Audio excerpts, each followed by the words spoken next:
I got a very interesting question for y'all. So would y'all rather Boruto learn jutsu from Sasuke, or would you rather him learn it from KASHIN Koji? Because let's look at it like this. We all know Boruto gets his Kenjutsu skills from Sasuke, right? And he's proficient in lightning style, but he's also proficient in wind style. He learned a new Rasengan, even flying RAIJIN. Now a lot of people been saying, you know what? Since Sasuke is a Deku tree, since Sasuke is a Deku tree right now, KASHIN Koji would be the better master for him. I feel like abilities wise, KASHIN Koji gotta be the best fit for Boruto. I just feel like wind style is just more versatile. I feel like you could do a lot of stuff with lightning style, but I feel like the way that Boruto fights, wind style will be the one thing where I would say, you know what, he needs to master that completely. And there's theories out there, since KASHIN Koji is a clone of Jiraiya, he has his memories. So if this was the case, KASHIN Koji would then have memories of Minato using his flying RAIJIN jutsu, and then he just taught it to Boruto. If that's the case, he could teach him a whole bunch of stuff, not just flying RAIJIN. Like, come on, bro, do I have to spell it out for you guys? Do I have to spell it out for you? I hope I don't. I hope I don't, bro. Sage mode, golly, nature energy. I had so many theories about Boruto using nature energy to counter Shinjutsu and whatnot, using his karma, by the way. Absorbing nature energy into his karma so he can use against the Otsutsuki. Him mastering Sage Jutsu would just put him on another level. Don't even think about it as Naruto using it. With Boruto using it, it's going to be on a whole different level. Not to say Boruto is just that much stronger than Naruto, but just look at what Boruto's learning. Imagine a Rasengan UZUHIKO amped with Sage Jutsu. You're thinking about it, right? Since the karma already like provides an amp to you, your physical attributes, right? You can get the amp from the karma, amp from the Sage mode. You can have both them active at the same time. And if Boruto learned flying RAIJIN, it wouldn't make any sense for him not to learn Sage Jutsu as well. If not Sage Jutsu, let him learn how to harness nature energy into his body. I feel like that's really important. Nature energy. Nature energy can really help him in this, bro. I promise you. But anyway, y'all know what we do, man. If you leave a like on this video, you gotta leave a like on that video. Naruto Explained, I'm pretty sure you guys all know him. But if not, his channel link will be in the description below, so make sure to go check him out. Let's check out the video, man.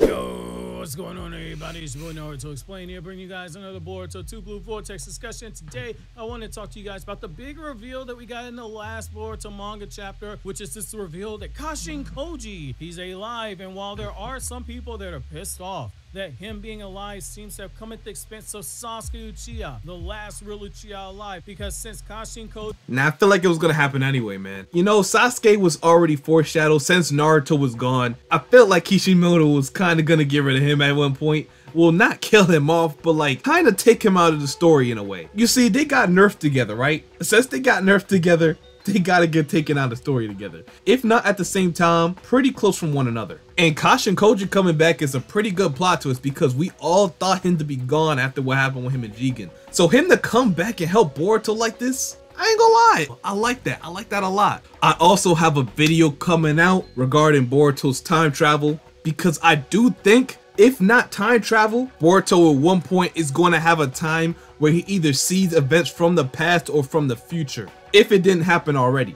I'm gonna elaborate more on the video that's gonna come out in a few days on that, so stay tuned, turn on post notifications because that video is coming out soon. Koji is alive, Sasuke is stuck in a tree, allowing his hawk summoning to build a bird's nest on him. I don't think we're paying enough attention to how big of a deal that it is that KASHIN Koji is alive, which is why in today's Naruto Explained video, I wanted to share with you exactly why I believe that KASHIN Koji being the one to guide Boruto through the events of Boruto Part 2 is such a big deal for however long that KASHIN... Also, I do believe KASHIN Koji being alive, now I'm not saying it gives Boruto extra power. Now, like KASHIN Koji, he's strong, but I'm not gonna sit here and say KASHIN Koji is gonna move the story in some type of direction based off his strength. I believe his intel and research he did on the Otsutsuki could prove detrimental to Boruto's progress in this mission. Even the fact that Kashin Koji has a closer relationship to Amato is easy enough. Therefore, if Amato is affected by omnipotence, which we don't know if he is because we haven't seen him yet, Kashin Koji seems to be on Boruto's side. Now we know Amato does trust Kashin Koji, of course. And even if Amato was affected by omnipotence,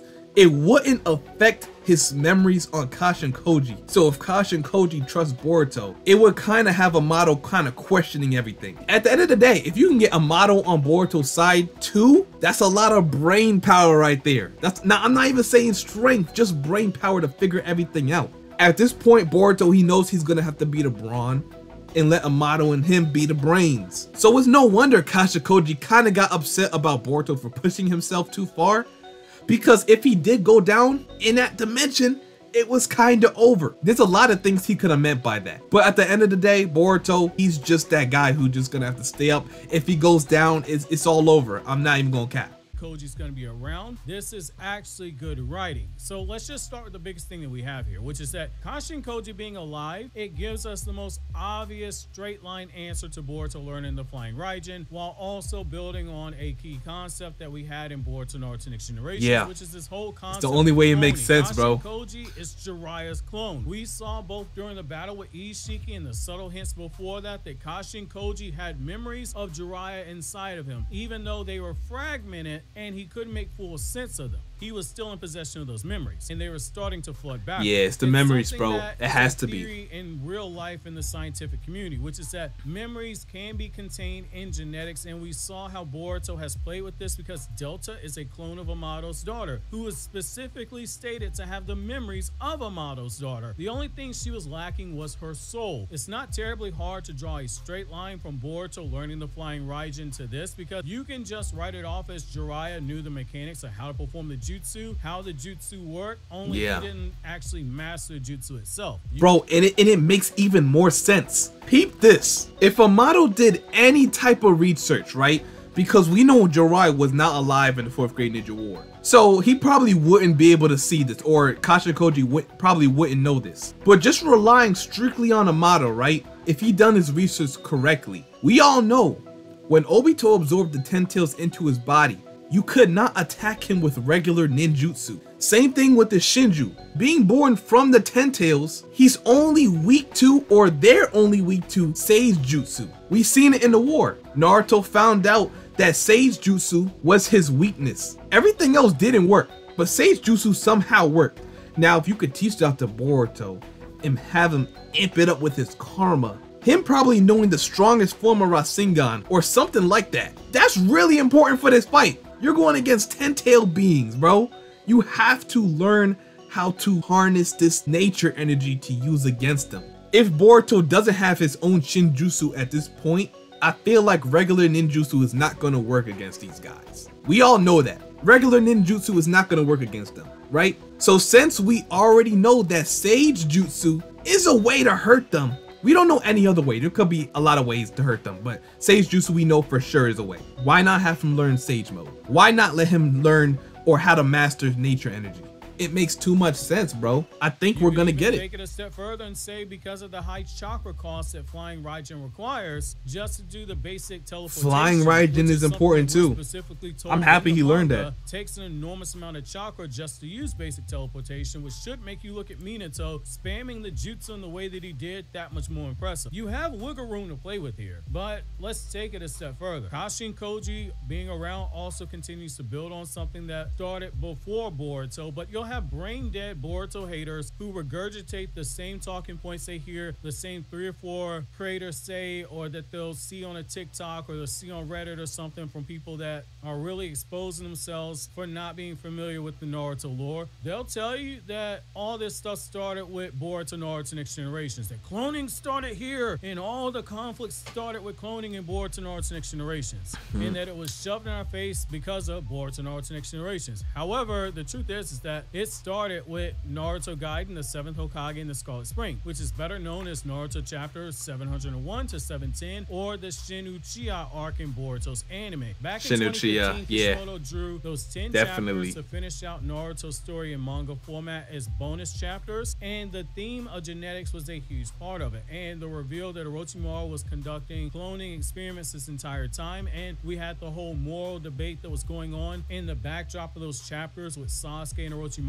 getting into it and Sakura and Shin getting into it. Kashin Koji represents cloning in Boruto just as much as Mitsuki does, and as does Delta. The thing about it, bro, how many people think Orochimaru is affected by omnipotence? Because if not, he can help too. But like I said, it's not in fighting power, of course. Him just conducting experiments, and it probably wouldn't happen because I don't know if Orochimaru just got written out of the story completely like a lot of characters. I don't know, like Kishimoto, he just likes writing people out the story like we forgot about him or something. Like Kakashi, a lot of people ask me about Kakashi. Bro, he's not coming back. He's on vacation. I seen him last week. He's not coming back. You know what I'm saying? Like, bro, come on, he's not coming back. He's been on vacation since the prophecy arc, bro. He ain't coming back until, hey, I give him 3 more months, bro. Sakura, she don't even notice that her husband gone anymore. I wish, and the anime might cover this, but I want to see how other people are affected by omnipotence, like Sakura,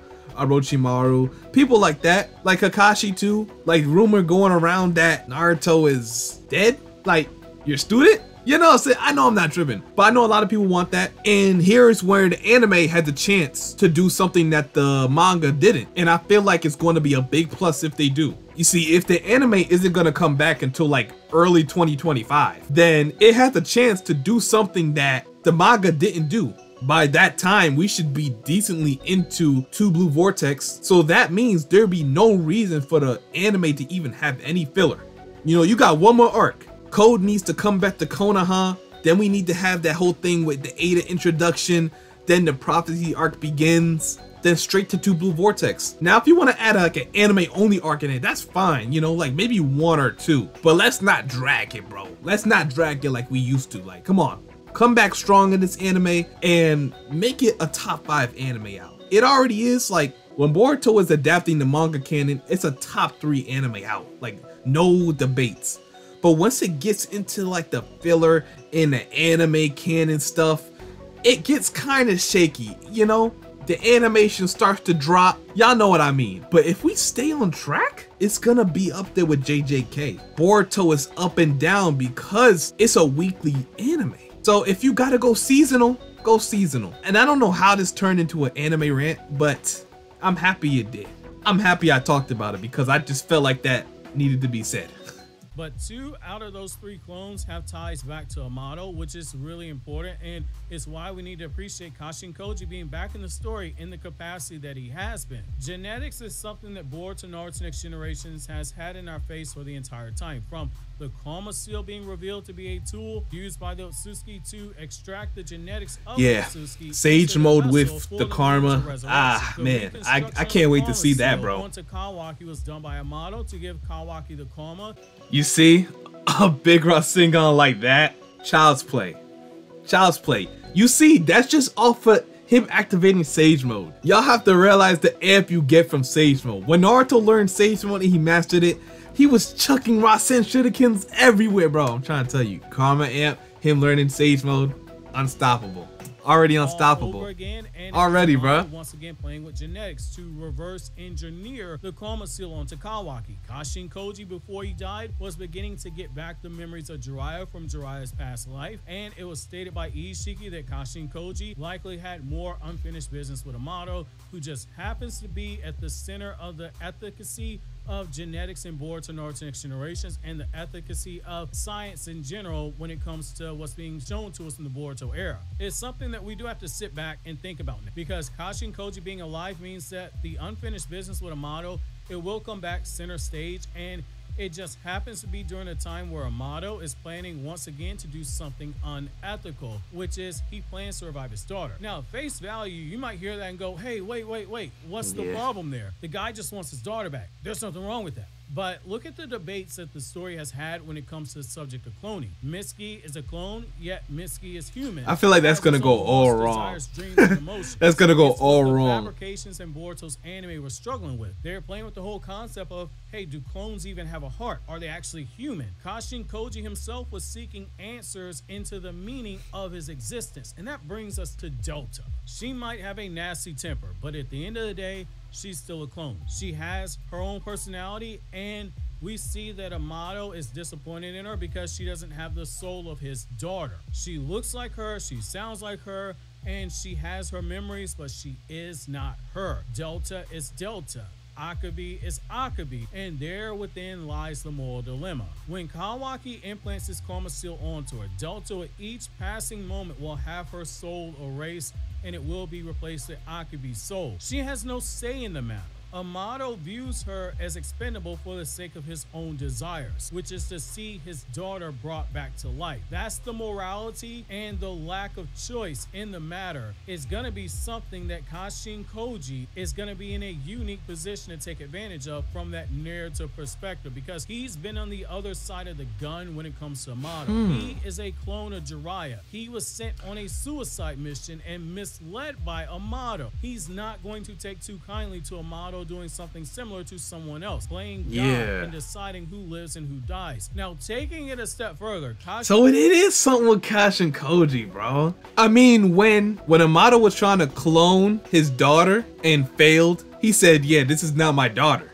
You know, it looks like her, but it's not her. It's a totally different person. And same thing with Kashin Koji. Even though he does not act like Jiraiya, he could just have the memories. And based off those memories, him searching for a purpose in this whole thing, he could come out and realize that his only purpose is to help Boruto along the way, which is Naruto's child. So the fact that Kashin Koji is a clone, meaning he is artificial, so omnipotence should not affect him. And if he's one of the only ones who knows the truth that Boruto is really Naruto's son, he could feel obligated to help him just purely off that, because he has Jiraiya's memories and he has a soft side for Naruto, so automatically having a soft side for his son, or if not a soft side, just caring for him. So Kashin Koji having Jiraiya's memories, he should know where Mount Miyaboku is, right?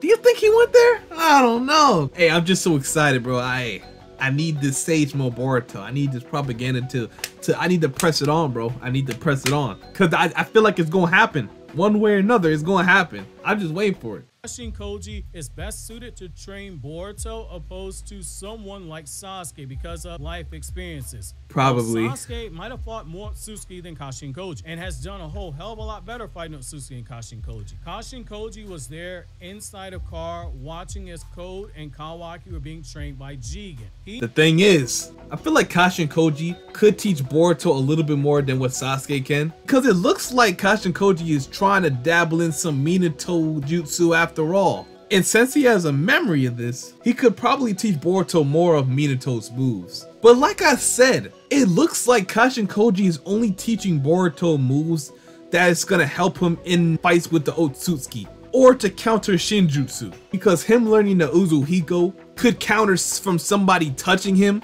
like Damon or Code. Then he learns flying RAIJIN, something that could help him keep tabs on everybody without them knowing. And it's not like, say you use it on Kawaki or something like that. He could shrink it or something that's not even tangible. Even if he was being traced, let's say Boruto put a toad on him or something, and that toad was carrying one of his pins. Even if Kawaki shrinks the pin, it doesn't even matter. The seal is still on it. And it makes sense. Like, let's not waste time on moves that's not gonna help him face these beings or these aliens, you know? Let's have him only learn the moves that are gonna be useful. Because odds are he's gonna have a final bout with Kawaki. He's gonna have to fight the Shinju. He might even have a bout with Damon. He gotta be ready for it. He gotta be ready. He knows the methods of stimulation that were used to get each child to bring out the true power of karma. He's the one best suited to train Boruto. Whereas someone like Sasuke would be flying blind in this scenario because when it comes to karma, he doesn't know a lot. While Sasuke would be smart enough to progress through things via trial and error, Kashin Koji allows you to step in that department and basically sidestep all the what if conjecture that might exist when it comes to training someone like Boruto. And it's because of those unique circumstances Boruto finds himself in. Also, it will once again allow for those handy-dandy parallels that Masashi Kishimoto is fond of using in his writing and switching things up so it's not a complete repeat. Jiraiya trained Naruto to harness his power of the beast inside of him, and now you potentially have Kashin Koji, who has trained Boruto to try and do the same thing. Only instead of trying to control the chakra of a monster, it was Kashin Koji trying to train Boruto to control the power of a being who looks at chakra monsters and thinks to himself it's snack time. That will be a decent of enough twist that makes you work in a way where the narrative actually pans itself out. It would also further build on that question of Boruto's manga initially open up with, which is where the science regarding the karma too. The shinobi. Kashin Koji is literally a regarding the karma. I mean, I don't have to say this, but I'm pretty sure we all know Kashin Koji knows more about the karma than Sasuke. Him being with the Kara all this time, learning about the karma, him being around Jigen and all that, him picking up valuable data and information. He could teach Boruto how to harness his power more accurately, more efficiently. And what I want him to do is to learn how to absorb nature energy using his karma. Therefore, he could store that data in it whenever he needs to. Whenever he needs it, activate his karma, which has nature energy in it, boom. That karma could act as his own personal sage mode. But that's just what I want, you know? I don't know. Personally, that's what I want. I want him to put some type of sage jutsu into the karma. Is that too much to ask, bro? I feel like that's possible, right? If Naruto could store nature energy into his clones, I feel like it's possible. All he needs is something to hold that nature energy. Naruto uses clones. Why can't Boruto use his karma? If you can absorb jutsu and chakra with your karma, why can't you absorb nature energy? Child of science via genetic cloning. His body is literal ninja tech. He is a cyborg like the other car enters, a human with mechanical enhancements. However, he's also a shinobi who uses the ninjutsu of his genetic father Jiraiya, and in more than one case he actually uses ninjutsu far better than Jiraiya ever did, but that's not anything too hard considering the fact that Jiraiya was a bum. Now Kashin Koji being back not only represents that, but also serves as a bridge to what is clearly being cooked up as a result of what we've seen with these Ten Tails developing personalities of their own. Just as the ninja story of Naruto developed something different over time and evolved over time, we're seeing the science aspect of Boruto evolve, and I think that's where Kashin Koji being back is going to be used as a bridge or something bigger, either directly or indirectly. I think there's more to this than just having a cheap grab at nostalgia, but I am curious to know how you guys feel about this. Do you think Kashin Koji being alive was the right move? Was this the right play? And do you think he was the best person to train Boruto? While you think that over, click here to watch this Naruto Explain video you see on the screen right now. Let me know what other moves you think Boruto has in his arsenal, bro. I feel like he whips out new moves every single chapter. Every single chapter, bro. And it somehow links to how he can fight against the Otsutsuki or counter against Shinjutsu or something like that. While I don't think we'll get much fighting in the next chapter, more strategizing and catching up, well, him going back to Sarada, maybe talking to her a little bit, I don't know. It can mean a lot, you know? But let me know what jutsu you think Boruto should learn and how it will affect him in his upcoming battles. But as usual, Naruto Explain, his channel link will be in the description below. So go show him some love. And until my next video, I'ma see y'all boys and girls later. Peace.